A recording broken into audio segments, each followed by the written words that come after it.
ચાલો મિત્રો એના પછી ધોરણ 10 વિજ્ઞાન ચેપ્ટર 3 ધાતુ અને અધાતુનો 5મો ભાગ એની અંદર 36મો પ્રશ્ન નીચેના પદોને વ્યાખ્યાયિત કરો। મિત્રો આ પદોની વ્યાખ્યા આપવાની છે ખનિજ, કાચી ધાતુ અને ગેમ। ખનિજ કોને કહેવાય તો કે જે તત્વ કે સંયોજન પૃથ્વીના ભૂપૃષ્ઠ એટલે કે પોપડામાંથી કુદરતી રીતે મળતા હોય ને તેને ખનિજ તરીકે ઓળખવામાં આવે। જે તત્વ કે સંયોજન પૃથ્વીના ભૂપૃષ્ઠ એટલે કે પોપડામાંથી મળી આવે, કુદરતી રીતે મળી આવે, કુદરતી રીતે મળી આવે તેને ખનિજ કહે છે, તેને ખનિજ કહે છે। તો મિત્રો ખનિજની વ્યાખ્યા છે। એના પછી આવશે કાચી ધાતુ કોને કહેવાય તો કે કાચી ધાતુ એટલે શું તો કે બરાબર છે જે ખનિજ મળી આવે છે એ ખનિજની અંદર સારા પ્રમાણની અંદર બરાબર છે નિશ્ચિત પ્રમાણમાં તત્વ રહેલું હોય બરાબર છે। જે ખનિજ મળે છે તેમાં સારા પ્રમાણમાં તત્વ હોય અને તત્વ એટલે આપણી ભાષામાં ધાતુ હોય, સારા પ્રમાણમાં ધાતુ હોય અને તે ધાતુનું નિષ્કરણ કરીને મેળવી શકાતું હોય તો તેને કાચી ધાતુ કહે છે। કાચી ધાતુનું બીજું નામ છે અયસ્ક કહે છે। જમીનમાંથી જે ખનિજ મળી આવે છે એ ખનિજની અંદર સારા પ્રમાણમાં ધાતુ હોય અને ધાતુનું નિષ્કરણ કરવું બરાબર છે થઈ શકતું હોય, નિષ્કરણ મેળવી શકાતું હોય અથવા તો નિષ્કરણ કરી શકાતું હોય તો તેની બરાબર છે તો તેને કાચી ધાતુ અયસ્ક તરીકે ઓળખવામાં આવે છે। હવે એના પછી આ મિત્રો ગેંગની વ્યાખ્યા। ગેંગ એટલે શું તો જમીનમાંથી જે કાચી ધાતુ મળે છે એ કાચી ધાતુમાં માત્ર બરાબર છે કાચી ધાતુ નથી હોતી, એના સિવાય રેતી, માટી, કાંકરા જેવી અનિચ્છનીય વસ્તુ પણ રહેલી હોય છે જેને ગેંગ કહેવામાં આવે છે। જમીનમાંથી જે કાચી ધાતુ મળી આવે તેમાં ધાતુ ઉપરાંત રેતી, માટી, કાંકરા જેવી અશુદ્ધિઓ હોય છે તેને ગેંગ કહે છે। મિત્રો ટૂંકમાં આપણે અનિચ્છનીય વસ્તુ, આપણી ઈચ્છા ન હોય એવી વસ્તુ રેતી, માટી, કાંકરા હોય જમીનમાંથી જે કાચી ધાતુ મળે બરાબર છે તો એને ગેંગ તરીકે ઓળખવામાં આવે છે। તો મિત્રો ત્રણેયની વ્યાખ્યા। ખનિજ એટલે શું તો કે જે તત્વ કે સંયોજન પૃથ્વીના પોપડામાંથી મળી આવે તેને ખનિજ કહેવાય અને જે ખનિજ મળે તેમાં સારા પ્રમાણમાં ધાતુઓનું નિષ્કરણ કરી શકાતું હોય તો તેને કાચી ધાતુ કહેવાય અને જમીનમાંથી જે કાચી ધાતુ મળે તેમાં ધાતુ ઉપરાંત રેતી, માટી, કાંકરા જેવી અશુદ્ધિઓ હોય બરાબર છે તો તેને ગેંગ તરીકે ઓળખવામાં આવે છે। તો મોસ્ટ એવી પ્રશ્ન એના પછી નેક્સ્ટ ચાલે એના પછી 37મો પ્રશ્ન સક્રિયતાના આધારે ધાતુનું વર્ગીકરણ સમજાવો। મોસ્ટ એવી પ્રશ્ન 3 માર્કમાં પૂછાય એવો સક્રિયતાને આધારે। સક્રિયતાને આધારે આપણે સક્રિયતા શ્રેણી જોઈ છે। એ સક્રિયતા શ્રેણી પરથી તેના 3 ભાગમાં વહેંચવામાં આવે છે। તો અહીં લખી શકાય સક્રિયતા શ્રેણીને આધારે તત્વનો 3 વિભાગ પડે છે। તત્વના કેટલા વિભાગ પડશે 3। ક્યાં 3 વિભાગ પડશે આપણે જોઈએ। 3 વિભાગની માહિતી। ઊંચી સક્રિયતા ધરાવતા તત્વ, મધ્યમ સક્રિયતા ધરાવતા તત્વ અને સૌથી નીચી કક્ષા, સૌથી ઓછી સક્રિયતા ધરાવતા તત્વો। તો ઊંચી સક્રિયતા ધરાવતા તત્વોની વાત કરીએ તો સક્રિયતા શ્રેણીમાં જે ટોચ ઉપર છે સક્રિયતા શ્રેણીની ટોચ પર રહેલા તત્વને ઊંચી સક્રિયતા ધરાવતા તત્વ કહેવાય। ઊંચી સક્રિયતા ધરાવતા તત્વ કહે છે। જે હાવ ટોચ ઉપર હોય કોણ છે તો કે Ka, Na, Mg, વગેરે વગેરે. આ Al લગીના જે તત્વો છે એ ઊંચી સક્રિયતા ધરાવતા તત્વો છે. આપણે સક્રિયતા શ્રેણી આવડે છે આપણને, એમાં સૌથી ટોચ ઉપર હોય ને ઊંચી સક્રિયતા ધરાવતા તત્વો તરીકે ઓળખવામાં આવે છે. બરાબર છે. હવે આને આપણે કઈ રીતે મેળવી શકીએ? તો કે આ કુદરતમાં ક્યારેય મુક્ત સ્વરૂપે જોવા નથી મળતા. કુદરતમાં ક્યારેય મુક્ત સ્વરૂપે જોવા મળતા નથી. જે સક્રિય હોય ને કોઈ મુક્ત સ્વરૂપે જોવા ન મળે. બરાબર છે. તો આ તત્વોને મેળવવા માટે શું કરવું પડે? તો કે આ તત્વોને મેળવવા માટે આ તત્વોને તમારે મેળવવા હોય તો વિદ્યુત વિભાજન પદ્ધતિથી મેળવી શકાય છે. યાદ રાખજો. બરાબર છે. ઊંચી સક્રિયતા ધરાવતા તત્વો હોય ને મેળવવા તો કઈ રીત વાપરવી પડે? તો કે વિદ્યુત વિભાજન પદ્ધતિ વાપરવી પડે. એ ક્યારે કુદરતમાં મુક્ત સ્વરૂપે જોવા નહીં મળે. બરાબર છે. આ સક્રિયતા શ્રેણી ઊંચી સક્રિયતા ધરાવતા તત્વો. હવે શ્રેણીની સક્રિયતા શ્રેણી જે મધ્યમાં હોય, સક્રિયતા શ્રેણીની મધ્યમાં રહેલા તત્વને મધ્યમ સક્રિય તત્વ કહે છે. સક્રિય તત્વ કહે છે. હવે મધ્યમાં કોણ આવશે? આપણે એના ઉદાહરણ જોઈએ. Zn, Fe, Sn, Cu વગેરે વગેરે. મિત્રો બરાબર છે. Pb આ બધા એવા છે Cu લગીના તત્વો. આ રીતે કેવું હોય તો Zn, Fe, Sn, Eb, Cu આ મધ્યમ સક્રિય ધરાવતા તત્વો કહેવાય. મિત્રો આ કુદરતમાં કયા સ્વરૂપે મળશે? તો કે આ કુદરતમાં તેના ઓક્સાઇડ એટલે કે આની અંદર ઓક્સાઇડ હોય, સલ્ફાઇડ અને કાર્બોનેટ સ્વરૂપે જોવા મળે છે. આ કુદરતમાં મુક્ત સ્વરૂપે નહીં જોવા મળે. આ એના ઓક્સાઇડ સ્વરૂપે, સલ્ફાઇડ સ્વરૂપે અને કાર્બોનેટ સ્વરૂપે જોવા મળશે. હવે આને મેળવવા હોય તો કઈ પદ્ધતિ વાપરવી પડે? તો કે આ તત્વોને મેળવવા માટે કાર્બનના રિડક્શન વડે મળે છે. કાર્બનના સળિયાનો ઉપયોગ કરીને એનું રિડક્શન દ્વારા આને મેળવવામાં આવે છે. ટૂંકમાં કાર્બનનો ઉપયોગ કરવો. એ રીતે સૌથી ઓછી સક્રિયતા ધરાવતા તત્વો કોને કહેવાય? તો કે સક્રિયતા શ્રેણીમાં સૌથી નીચે રહેલ તત્વને ઓછી સક્રિયતા ધરાવતા તત્વ કહે છે. હાવ ઓછી સક્રિયતા ધરાવતા તત્વ કહેવાય. સૌથી નીચે હોય ની કોણ છે? ઉદાહરણ આપણે આપીએ તો કે સોનું, ચાંદી વગેરે. ચાંદી, ગોલ્ડ વગેરે. મિત્રો આ સૌથી ઓછી સક્રિય. આ કુદરતમાં કયા સ્વરૂપે મળશે? તો કે આ કુદરતમાં બરાબર છે. ઓક્સાઇડ કુદરતમાં તે ઓક્સાઇડ કે સલ્ફાઇડ સ્વરૂપે હોય છે.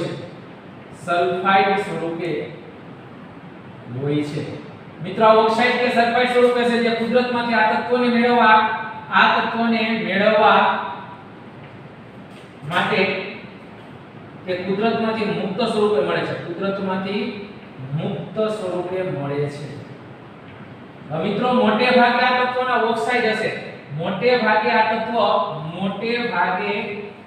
તત્વ ના ઓક્સાઇડ મળશે. મુકામે આધાર બરાબર તત્વોના ઓક્સાઇડ મળશે કારણ કે વાતાવરણમાં ઓક્સિજન ખૂબ જ સક્રિય હોય છે. ખૂબ જ સક્રિય તત્વો છે અને વિપુલ પ્રમાણમાં મળે છે. મિત્રો ઓક્સિજન વિપુલ પ્રમાણમાં હોય એટલે કોઈ પણ ધાતુના તમને કાચી ધાતુના ઓક્સાઇડ મળશે. તો મોસ્ટ ટાઈમની સક્રિયતાના આધારે ધાતુનું વર્ગીકરણ 3 વિભાગમાં થાય છે. કયા 3 વિભાગ?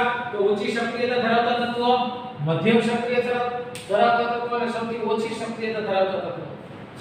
ટોચ ઉપર હોય ને ઊંચી સક્રિયતા વાળા તત્વો કહેવાય. ત્યારે કુદરતનું મુક્ત સ્વરૂપ જોવા નહીં મળે. ના તત્વોને મેળવવા માટે વિદ્યુત વિભાજન પદ્ધતિનો ઉપયોગ થશે. મધ્યમાં હોય ને મધ્યમ સક્રિય તત્વો કહેવાય. એનું ઉદાહરણ આ કુદરતમાં ઓક્સાઇડ હશે, સલ્ફાઇડ હશે અને કાર્બોનેટ સ્વરૂપે જોવા મળશે જે કાર્બનના રિડક્શન વડે મેળવવામાં આવે છે. સૌથી ઓછી સક્રિયતા ધરાવતા તત્વો શ્રેણીની સૌથી નીચે હશે. જે કુદરતની અંદર ઓક્સાઇડ કે એના સલ્ફાઇડ જોવા મળશે અને કુદરતમાં મુક્ત સ્વરૂપે આ તત્વો આપણને જોવા મળશે. અને આ કાચી ધાતુના ઓક્સાઇડ જ હશે. શું કામે? તો કે ઓક્સિજન ખૂબ જ વિપુલ પ્રમાણમાં અહીં ઉપલબ્ધ છે ને ઓક્સિજન ખૂબ જ સક્રિય તત્વ છે એટલે કોઈ પણ કાચી ધાતુ કે કોઈ પણ અયસ્કના ઓક્સાઇડ જ જોવા મળશે એનું કારણ. તો મોસ્ટ એની પ્રશ્ન 37 લખીને પાકો કરવાનો છે. ચાલો મિત્રો એના પછી 38મો પ્રશ્ન, કાચી ધાતુમાંથી શુદ્ધ ધાતુના નિષ્કરણમાં સમાવિષ્ટ તબક્કાઓનો ચાર્ટ રૂપે દર્શાવો. મિત્રો જમીનમાંથી જે કાચી ધાતુ અયસ્ક મળે છે બરાબર છે, એ અયસ્કને બરાબર છે શુદ્ધિકરણ કઈ રીતે થાય? તો કે જો આ રીતે જમીનમાંથી જે મળે અયસ્ક કહેવાય. અયસ્ક એટલે કાચી ધાતુ. હવે એના પછી આવે અયસ્કનું સકેન્દ્રીકરણ. અયસ્કનું સકેન્દ્રીકરણ. મિત્રો અયસ્કનું સકેન્દ્રીકરણ 3 વિભાગની અંદર કરવામાં આવે છે. એક ઊંચી સક્રિયતા ધરાવતા તત્વ, ઊંચી સક્રિયતા ધરાવતા તત્વ, પછી મધ્યમ સક્રિયતા ધરાવતા તત્વ, સૌથી ઓછી સક્રિયતા ધરાવતા તત્વ. તો આ રીતે મિત્રો બરાબર 3 પ્રકારના તત્વો હોય છે: ઊંચી સક્રિયતા, મધ્યમ સક્રિયતા અને સૌથી ઓછી સક્રિયતા ધરાવતા તત્વો. હવે ઊંચી સક્રિયતા ધરાવતા તત્વો હોય ને બરાબર છે, એને કઈ રીતે મેળવવામાં આવશે? તો કે ઊંચી સક્રિયતા ધરાવતા તત્વનો બરાબર પેલા પીગાડેલું સ્વરૂપ કરવાનું. ઈ પીગાડેલા અયસ્કનું વિદ્યુત વિભાજન કરવામાં આવે. પીગાડેલા અયસ્કનું વિદ્યુત વિભાજન. મિત્રો પીગાડેલા અયસ્કનું વિદ્યુત વિભાજન કરવામાં આવશે તો એની અંદરથી આપણને બરાબર છે ધાતુ મળી જશે. તો આ રીતે ઊંચી સક્રિયતા ધરાવતા તત્વોની અંદરથી આપણે જોયું તો પીગાડેલા અયસ્કનું વિદ્યુત વિભાજન કરવું પડશે અને એ વિદ્યુત વિભાજન પરથી ધાતુ મળશે. મધ્યમ સક્રિયતા ધરાવતા તત્વો 3 સ્વરૂપે હોય છે. એમાં માનો કે કાર્બોનેટ સ્વરૂપે હોય, એક કાર્બોનેટ સ્વરૂપે અને એક હશે મિત્રો સલ્ફાઇડ સ્વરૂપે. સલ્ફાઇડ સ્વરૂપે. મિત્રો આ કાર્બોનેટ સ્વરૂપે અને સલ્ફાઇડ સ્વરૂપે છે એમાં શું કરવામાં આવે? તો કે કાર્બોનેટ સ્વરૂપે જે છે એનું કેલ્સિનેશન કરવામાં આવશે અને સલ્ફાઇડ સ્વરૂપે હોય કે એને ભૂંજન કહેવાય. તો મિત્રો એનાથી જે કંઈ તત્વો મળે છે બંનેમાંથી ઈ મળશે કાચી ધાતુના ઓક્સાઇડ. કાચી ધાતુના ઓક્સાઇડ. તો યાદ રાખજો કાર્બોનેટની અંદરથી ધાતુના ઓક્સાઇડ જોતો એને કેલ્સિનેશન કહેવાય ને સલ્ફાઇડ સ્વરૂપે હોય કોઈ અયસ્ક એના ઓક્સાઇડ જોતો એને ભૂંજન પ્રક્રિયા કહેવાય. હવે મિત્રો કાચી ધાતુના ઓક્સાઇડ મળી ગયા. ઈ કાચી ધાતુના ઓક્સાઇડ મળી ગયા એનું કાર્બન વડે રિડક્શન કરવામાં આવે. રિડક્શન કરતા મિત્રો તમને ધાતુ મળશે. ધાતુનું શુદ્ધિકરણ કરવું પડે. ધાતુનું શું કરવું પડે? શુદ્ધિકરણ કરવા એટલે તમને ધાતુ મળે. તો આ રીતે ધાતુ મળે. મધ્યમ સક્રિયતા ધરાવતો તત્વ જો કાર્બોનેટ સ્વરૂપે હોય તો એને ઓક્સાઇડ સ્વરૂપમાં પહેલા ફેરવવા પડે, એને કેલ્સિનેશન કહેવાય. જો સલ્ફાઇડ સ્વરૂપે હોય એને ઓક્સાઇડ સ્વરૂપે ફેરવવાને ભૂંજન કહેવાય. ઓક્સાઇડ સ્વરૂપે મળે પછી એનું રિડક્શન કરો, કાર્બન મળે એટલે મિત્રો તમને ધાતુનું શુદ્ધિકરણ કરશો એટલે તમને ધાતુ મળશે. એ જ રીતે સૌથી ઓછી સક્રિયતા ધરાવતા તત્વો 2 સ્વરૂપે હોય છે. ક્યાં 2 સ્વરૂપે? ઓક્સાઇડ અને સલ્ફાઇડ. ઓક્સાઇડ સ્વરૂપે હોય તો તરત કાચી ધાતુ મળે. પણ જો સલ્ફાઇડ સ્વરૂપે હોય તો મિત્રો સલ્ફાઇડ સ્વરૂપે તેનું પહેલા શું કરવું પડે? તો ભૂંજન કરવું પડે. ભૂંજન કરો એટલે કાચી ધાતુના શું મળશે? તો ઓક્સાઇડ મળશે. કાચી ધાતુના ઓક્સાઇડ મળશે અને આ કાચી ધાતુના ઓક્સાઇડની અંદરથી મિત્રો ધાતુનું શુદ્ધિકરણ કરશો બરાબર છે એટલે ધાતુના શુદ્ધિકરણ પર આપણને કોઈ પણ ધાતુ મળતી હોય છે. એ રીતે આ કોઈ પણ ધાતુ આ રીતે મળતી હોય છે. તો મિત્રો બરાબર છે મોસ્ટ આઈએમપી અયસ્ક છે. અયસ્કનું પહેલા સકેન્દ્રીકરણ કરવાનું. 3 પ્રકારના અયસ્ક હોય છે બરાબર છે. જો ઊંચી સક્રિયતા ધરાવતા તત્વો વાળો અયસ્ક હોય તેનું પીગાડેલા અયસ્કનું વિદ્યુત વિભાજન કરવાનું તો ધાતુ. મધ્યમ સક્રિયતા ધરાવતા તત્વો હોય તો 2 સ્વરૂપે હોય છે. જો કાર્બોનેટ સ્વરૂપે હોય તો કેલ્સિનેશન કરો એટલે ઓક્સાઇડ મળે અને સલ્ફાઇડ સ્વરૂપે હોય તો ભૂંજન ક્રિયા કરો એટલે ઓક્સાઇડ મળે. ઈ ઓક્સાઇડનું કાર્બન વડે રિડક્શન કરો એટલે ધાતુ મળે. ઈ ધાતુનું શુદ્ધિકરણ કરવાનું. એ જ રીતે સૌથી ઓછી સક્રિયતા ધરાવતા તત્વો જો સલ્ફાઇડ સ્વરૂપે તો ભૂંજન કરવામાં આવે. ભૂંજન કરો એટલે જે તે કાચી ધાતુનો ઓક્સાઇડ મળશે એનું શુદ્ધિકરણ કરો એટલે તમને ધાતુ મળશે. તો મિત્રો આ ચાર્ટ તમારે ચાર્ટ સ્વરૂપે પ્રશ્ન પૂછે તો ચાર્ટ સ્વરૂપે આ રીતે લખવાનો છે. એના પછી 39મો પ્રશ્ન ગેંગ એટલે શું અને ગેંગને દૂર કરવા માટે વપરાતી પદ્ધતિનો આધાર શેના ઉપર? મિત્રો ગેંગ એટલે શું હમણાં આપણે જોયું કે જમીનમાંથી જે કાચી ધાતુ મળે એમાં કોઈ તત્વ એકલું નથી હોતું. તેની અંદર રેતી, માટી, કાકરા જેવી અનિચ્છનીય વસ્તુઓ પણ હોય છે. અશુદ્ધિ સ્વરૂપે હોય છે. એ અશુદ્ધિઓને ગેંગ કહેવાય. તો મિત્રો વ્યાખ્યા રીતે આપી શકાય: જમીનમાંથી મળતી કાચી ધાતુમાં તત્વ એકલું હોતું નથી. તેની સાથે રેતી, માટી અને અનિચ્છનીય વસ્તુ હોય છે, જેને અશુદ્ધિ કહે છે, જેને આપણી ભાષામાં શું કહેવાય? અશુદ્ધિ કહે છે. આવી અશુદ્ધિઓને ગેન કહેવાય. આવી અશુદ્ધિઓને ગેન કહે છે. કઈ રીતે ગેનની વ્યાખ્યા પાય? જમીનમાંથી આપણને કાચી ધાતુ મળે છે. કાચી ધાતુમાં કોઈ તત્વ એકલું નહીં હોય. એ તત્વની અંદર રેતી, માટી, કાકરા જેવી અનિચ્છનીય બરાબર વસ્તુ છે, જેને અનિચ્છનીય એટલે આપણી ઈચ્છા ન હોય એવી વસ્તુ જેને અશુદ્ધિ કહેવાય, એ અશુદ્ધિને ગેન કહેવાય. હવે ગેનને દૂર કરવા માટે વપરાતી પદ્ધતિનો આધાર શેના ઉપર છે? તો કે ગેનને દૂર કરવા માટે વપરાતી પદ્ધતિઓનો આધાર ગેન અને કાચી ધાતુના ભૌતિક કે રાસાયણિક ગુણધર્મોના તફાવત પર હોય છે. તફાવત પર રહેલો હોય છે. મિત્રો કેના ઉપર એનો આધાર હોય છે? તો કે ગેન ઉપર, એટલે કે ગેન અશુદ્ધિ કેવી છે એના ઉપર, અને બરાબર છે જે કાચી ધાતુ છે એમાં ભૌતિક અને રાસાયણિક ગુણધર્મો વચ્ચે કેટલો તફાવત છે એના ઉપર બરાબર આખો આધાર હોય છે. તો મોસ્ટ ઓફ 2 માર્કનો પ્રશ્ન ઉપર ચાલી એના પછી નેક્સ્ટ, એના પછી 40મો પ્રશ્ન મિત્રો, સક્રિયતા શ્રેણીમાં નીચે રહેલી ધાતુનું નિષ્કર્ષણ કરવાનું છે. હવે સૌથી નીચે રહેલી હોય એની સક્રિયતા સૌથી ઓછી હોય. તો લખી શકાય સક્રિયતા શ્રેણીમાં સૌથી નીચે રહેલ ધાતુની નિષ્ક્રિયતા સૌથી ઓછી હોય છે.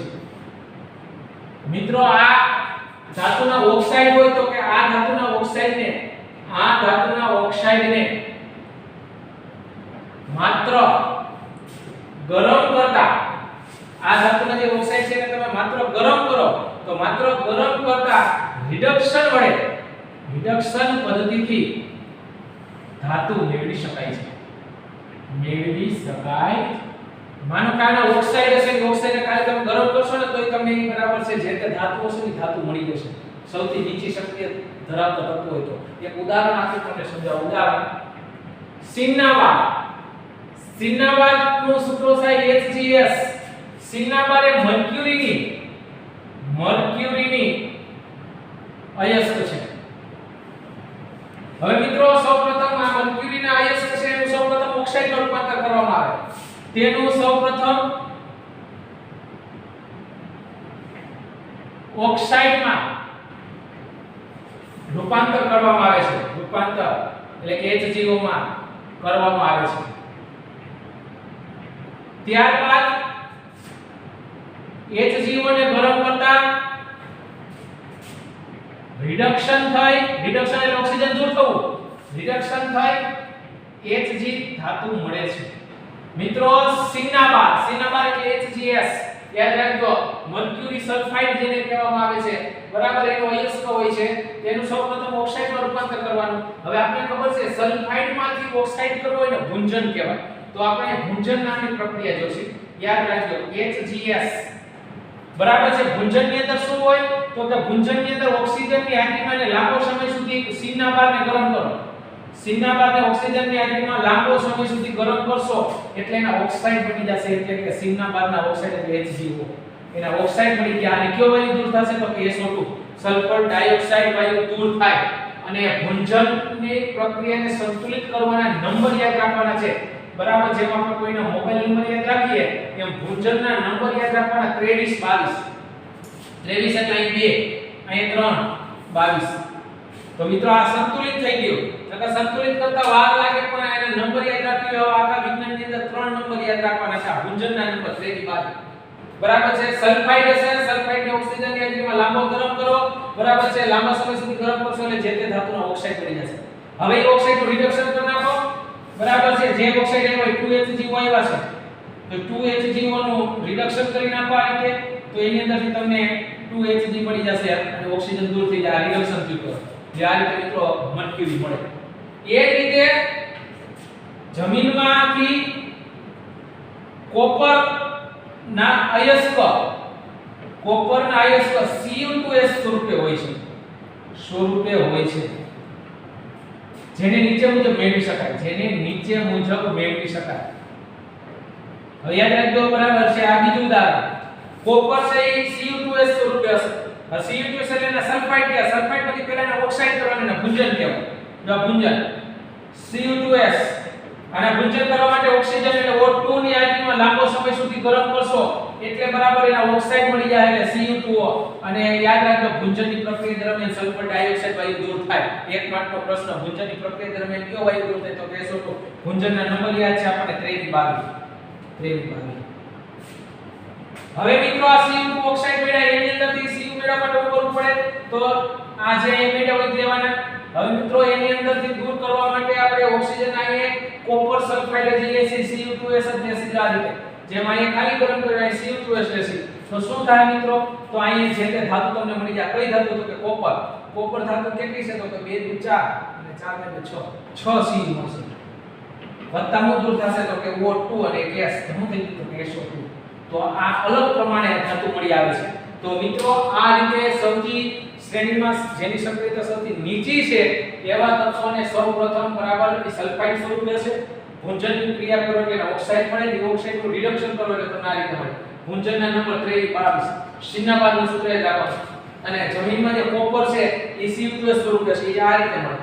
બરાબર છે. જે આ ઓક્સાઇડ આવ્યો એનો પાછો Cu2S ને પ્રોસેસ કરશો એટલે તમને કોપર ધાતુ મળી જશે અને SO2 વાયુ દૂર થશે. તો મોસ્ટ આઈએમપી પ્રશ્ન 40 તો આજના 36 થી 40 તમામ પ્રશ્નો કરવાના છે.